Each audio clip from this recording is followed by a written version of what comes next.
Derby Wars, racing's biggest contest site, is now even bigger with more than 200 games every day. Check out Survivor, Derby Wars' hottest new game. It's fun, easy to play, and for just $4 you could win $1,000. Just pick a horse to finish first, second, or third and advance to the next race. With daily payouts and games starting every hour, you'll see why fans are racing to play Survivor. Go to DerbyWars.com now, use promo code Survivor to get 5 free Survivor games with your first deposit.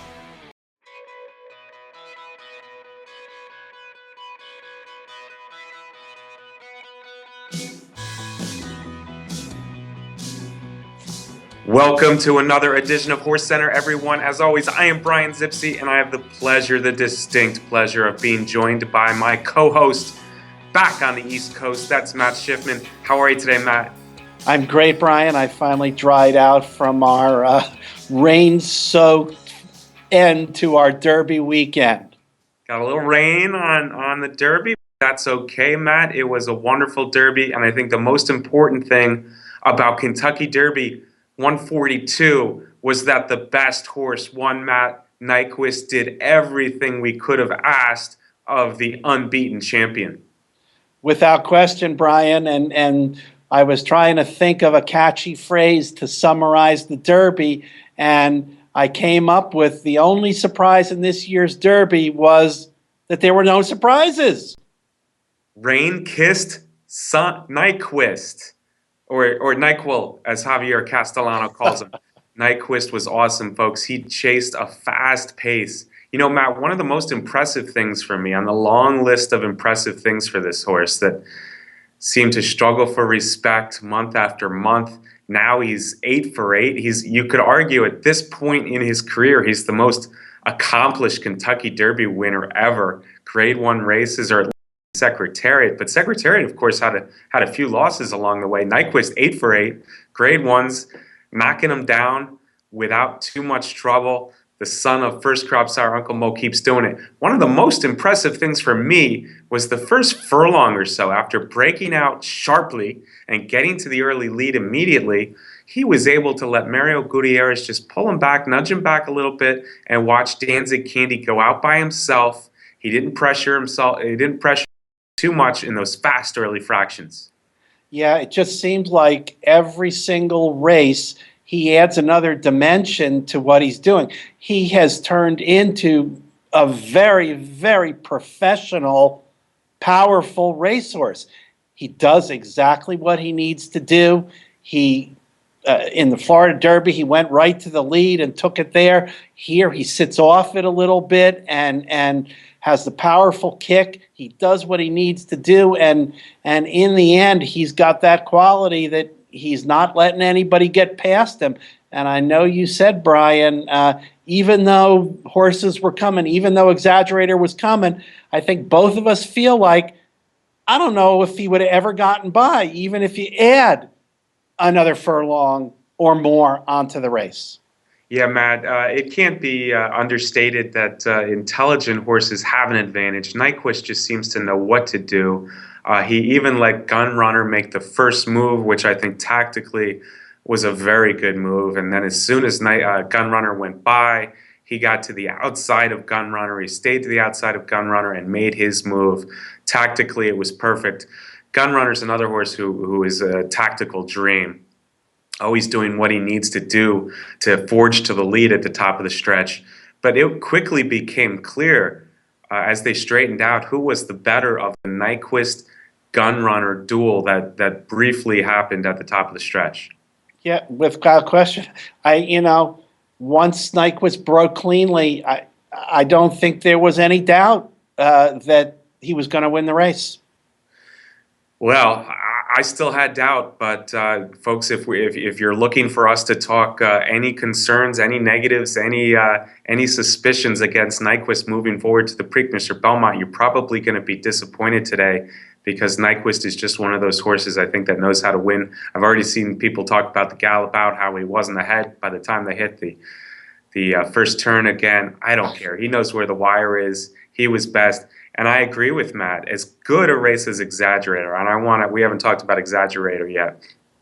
As good a race as Exaggerator ran in this year's Kentucky Derby, coming from well back, weaving or busting through traffic a little bit, as it may be under Kent DeSormo. As good a race as he ran, yeah, I'm with Matt. I think the Nyquist felt him a little bit late, and that margin wasn't really getting cut into as fast as it was earlier in the stretch. And yeah, if they ran another eighth of a mile, Matt, I really don't think Exaggerator would have proved better than Nyquist. Exaggerator looks second best to me. Props, big race, moved forward off his Santa Anita Derby, did everything that I think his connections could have hoped. It's amazing how many times now with Swipe and Exaggerator that Keith DeSormo has been turned away by Nyquist. Yeah, and like you said, Brian, Exaggerator ran a great race, a long, steady, sustained move, getting through traffic easily, passing horses. The DeSormos, maybe they should move east or something and stay in the course of that. But they're running into Nyquist, who is established himself as just a very, very special horse. And I don't care about the gallop out. He's a smart professional horse. He knew he won the race. He knew he crossed the finish line. And he was saying, like, okay, I'm done. I won. Now I'm going to take it easy on myself.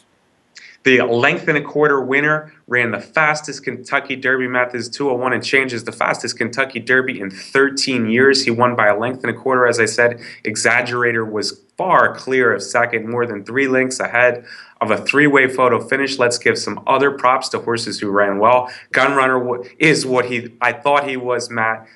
Perfect race for Gunrunner. Stalked, forged to the lead, just didn't have enough the last 3/16ths, whether it's distance or just not quite as good as Nyquist. I think he ran his race and came up third best, although very close for third, because Mohaymen with more of a slower rally and Sudden Breaking News with a bigger rally were both catching him at the end. But it turns out Gunrunner wins the photo for third over Mohaymen, who wins the photo for fourth over Sudden Breaking News, who really was still very far back on the far turn. Yeah, and props to both of them. And Brian, you and I sat and watched the replay a whole bunch of times, and it was pretty clear. One more length beyond the wire, and both Mohaymen and Sudden Breaking News would have passed Gunrunner. Most likely, it looked like Sudden Breaking News would have passed Mohaymen also. But I want to throw some props at Mohaymen. I thought that was a nice comeback after the Florida Derby. Even though the place finish was the same, Mohaymen ran a nice race and did himself well in the Kentucky Derby. Kieran McLaughlin has said no more Triple Crown for Mohaymen. My guess is that they're going to be aiming for the Travers. Sounds like a good spot for Mohaymen possibly, and that they're going to prep one race before that. So maybe we'll see Mohaymen in the Jim Dandy or something like that. And Sudden Breaking News had a little bit of trouble on his trip, made a big close, ran well. So I like what I saw from him also.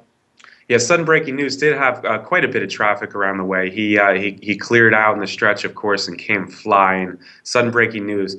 Of the three, you got to give it to Gunrunner, who actually did get third, because he's the horse that took the race to Nyquist, and that's not easy, folks. Gunrunner took the race to Nyquist. He wasn't as good as Nyquist, but you have to give him props for doing that and holding on for third. Mohaymen, Matt's right, he bounced back well. Good performance to be fourth. Sudden Breaking News, he did have a little bit of trouble as closers, especially closers coming from the inside. So I thought he ran a very good race. Now going forward to the Preakness, we can expect the Derby winner there, heavily favored. Nyquist will be back. It sounds like Exaggerator is going to kind of buck the trend recently of horses who rally for second in the Derby to skip the Preakness. It looks like they want to go to Pimlico. Gunrunner, I have a feeling, it's not confirmed yet, but I have a feeling Gunrunner. Preakness seems to fit him. I think he'll be there. Sudden Breaking News, we're also waiting information on him. I would expect that the Belmont might be more likely for that late runner. A few other horses, maybe Lonnie, who had a little bit of trouble as well and rallied up for ninth, might be Preakness bound. Plenty of new shooters, though, Matt, going forward to the Preakness. What do we see as maybe the horses most likely, if Nyquist stubs his toe at Pimlico, to step up in the Preakness? Oh, that's a whole thing. I certainly don't expect Nyquist to stub his foot in Preakness. I don't know. I think the only way Nyquist is going to lose the Preakness is if something happens and he just tweaks something, or something happens before the Preakness. But otherwise, he's going to be super tough to beat in the race. Exaggerator and Gunrunner are going to be there if they're in the race, and if Nyquist does stub his toe or something happens, I see them as the likely next winners. Lots of new shooters, but historically the new shooters don't do real well in terms of winning the Preakness. Yeah, I think the advantage, I agree with you, Matt. I think the advantage is to the horses that ran in the Derby, especially classy horses like Exaggerator first and foremost, and then Gunrunner. Stradivari is a very, very talented horse from Todd Pletcher. You could expect him to get bet quite a bit, maybe even rivaling Gunrunner for the third choice in the Preakness. Collected, a fast horse from Bob Baffert, who's won 3 stakes nicely in his last 4 starts. And I think there's a lot of speed kind of lining up here, Matt. Sharp Azteca especially could make it so. The impressive winner, 44 flat, and then holding on to win the Pat Day Mile. It looks like there's a good chance that Navarro's going to send Sharp Azteca to the Preakness. This could be an even faster pace than the Derby. Although the Derby pace was fast, it wasn't so much contested, as Danzig Candy kind of went out there a little bit alone, and Nyquist and Gunrunner waited to make their move. You could have 4, 5, 6 horses now running 110 in the Preakness, and that's interesting to me, but maybe that doesn't even matter to Nyquist.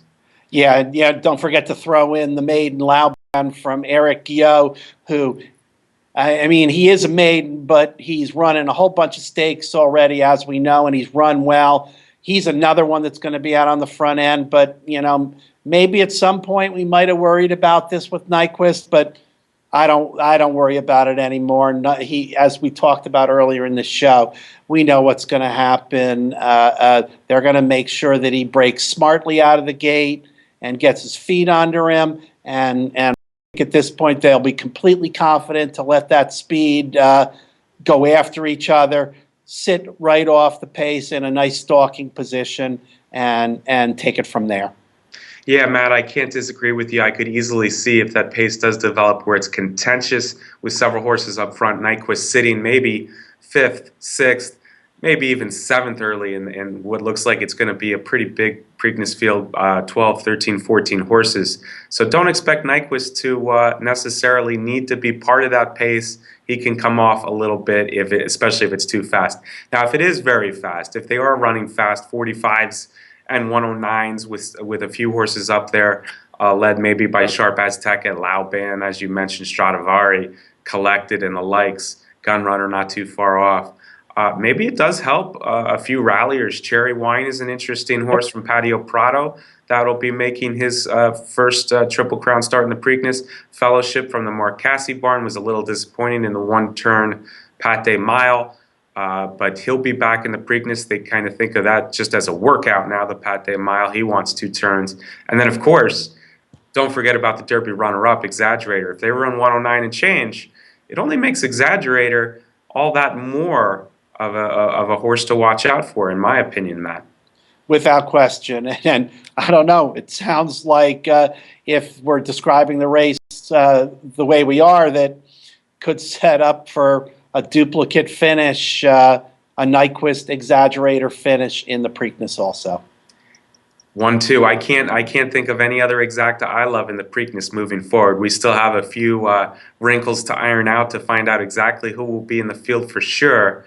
But yeah, I would not offer any other exacta at the moment other than the same as the Derby exacta. It's happened in previous years. I'm thinking Charismatic and Menifee. I'm thinking Affirmed and Alidar. I'm thinking Silver Charm over the combination of Captain Bodget Freehouse, and maybe Real Quiet Victory Gallop, maybe Exaggerator is a Victory Gallop type. Let's not get ahead of ourselves and think too much about what Victory Gallop did in the Belmont Stakes, though, Matt. Hey, Matt, besides the Derby, we had so many wonderful performances. I wish we could go over them all. But let's start with the female version of the Kentucky Derby. No Songbird, that's okay. It still attracted a nice competitive field of 14. But as it turned out, as they went to the wire, it wasn't quite as competitive as we may have thought. Yeah, Cathryn Sophia kind of, redeemed herself after her disappointing finish in her prep race, and wow, Cathryn Sophia was just super impressive for John Service.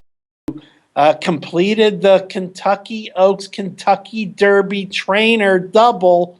I know it didn't happen on the same day, but remember, folks, John Service won the Derby with one of your favorites, many of you, Smarty Jones, and to come back and then win the Kentucky Oaks with Cathryn Sophia, that's quite a feather in the cap of the Philadelphia area-based trainer, John Service. Yeah, good stuff from Cathryn Sophia. After the Ashland, we surmised that Rachel Alexandra would move forward in it. Did I say Rachel Alexandra? Of course I meant Rachel's Valentina would move forward after her first start of the year in the Ashland. But it was Cathryn Sophia who instead moved forward off of that first try at 2 turns. Her second try at 2 turns was decisive, explosive, and authoritative match. She was clearly best. Moving forward, maybe she is the second best 3-year-old filly. I still can't believe she's quite to Songbird's level now, but it was a big performance. I really hope they do bring her back in the Acorn on Belmont Day so we can see her. And there's another filly that won the same day named Karina Mia that I think could give Cathryn Sophia all she wants at 1 turn at Belmont. Yeah, that was an amazing performance by Karina Mia, who had been a front runner for most of her races, and in her race, she sat, a good bit farther back than some of us expected. But when she came around the turn into the stretch, she just exploded. What a turn of foot, and what a beautiful performance by that Bill Mott trainee. Yeah, Karina Mia, I think, is for real, folks, so that could set up for a great Acorn. We need to mention one more thing about the Oaks, and that's the horse that rallied for second was Landover Sea, ridden by Mario Gutierrez, trained by Doug O'Neill, owned by Paul Redham. Of course, the connections of Nyquist, as well as I'll Have Another. So they had an awesome weekend. First in the Derby, second in the Oaks. Speaking of awesome, Matt, how about that turf mare, that 5-year-old Bernstein turf mare, Tepin? The train just keeps on a-rolling, and she only looks better from start to start. This was her second straight win in the Distaff Turf Mile. Yeah, I don't know. Brian, some people might not like the question I'm going to ask, but I sure heard a lot of people at Churchill Downs saying, is Tepin the best horse in the country? Well, it's certainly at this point, older horse is either Tepin or California Chrome. Beholder's back too. We got some pretty good older horses, but Tepin was just amazing. Wow, did she win that race easily? Maybe it was her easiest win of the year, and they were flying. Hot early fractions, final time 134 and change. She is just an absolutely terrific horse who's on her way across the pond to Royal Ascot. Yeah, Matt, she'll be at Royal Ascot next. Unfortunately, the great French miler Solo will not be there. He is still recovering from a leg injury. So the Queen Anne, the Group 1 Queen Anne in June at Royal Ascot will be next for Tepin, and she now looks like a clear favorite with the defection of Solo. I echo everything Matt said. I've been watching her do this now for a long time. Tepin is better than ever. She got to a very talented speed horse and Queen Isabella Sings, took her by the throat latch as soon as they turned for home, and she was gone. It was over. I have very little doubt that Tepin would have beat the males if she stretched out to 9 furlongs in the Woodford Reserve, which was won by the nice Buff Bradley Colt Divisadero. Sorry, Divisadero, I don't think you beating Tepin. She's that good, and we can't wait to send her a bon voyage to Ascot and see if she can't bring home some foreign hardware. As Matt alluded to, we had one more super filly mare distaff setter come out on Sunday. It was Beholder's first race since last fall. I don't think the field was particularly strong. I don't think anybody in the world thought she could be beat, but it was sublime, Matt. It was poetry in motion. She did it as easy as she pleased. Sunday's Adoration Stakes was no contest. Yep, easy peasy for Beholder. She's quite a specimen. She's pointing next to the Vanity. I just hope that Beholder can stay healthy. She can get in a nice 4 races, and I really, really hope we get to see her in the Breeders' Cup this year, hopefully in the Classic. Yeah, she was as smooth as Golden Pond on a winless day, Matt. It was just easy. Gary Stevens never had to do any work on all. Things will get tougher. Last year, she only ran 5 times before missing the Breeders' Cup's travel-related sickness. Probably she's not the best traveler in the world. That's her only shortcoming. It seems like Spendthrift and Mandela are willing to run her for as long as she's going like this.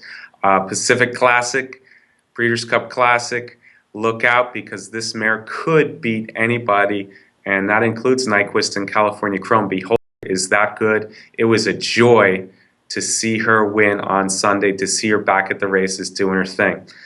All right, folks, that was our Kentucky Derby recap. Of course, next week we are going to be getting down and dirty. And notice I didn't say Derby. We're going to get down and dirty with the Preakness. We have Gary Quill on site at Pimlico, and we are excited for the Preakness to see if Nyquist can make it 2 in a row and move closer to the Triple Crown. Our second possible trip. It's possible, Matt. I mentioned this before. Firm Seattle Slow. This could be the year we get 2 in a row. It's only happened once. It's possible we could be on that road with Nyquist. I want to thank you for joining me today, Matt. As always, it's a pleasure, and I want to thank Amber Marr for producing the show and all the good work, video work that she did for all you fans during Kentucky Derby week. Same here, Matt. Always a pleasure to be with you, my friend. Amber Marr, kudos to Amber. And remember, we are always, as always, we're brought to you by Derby Wars, the best contest site out there. We will see you next week, folks. Thanks for watching. Next week, it's the Preakness Preview.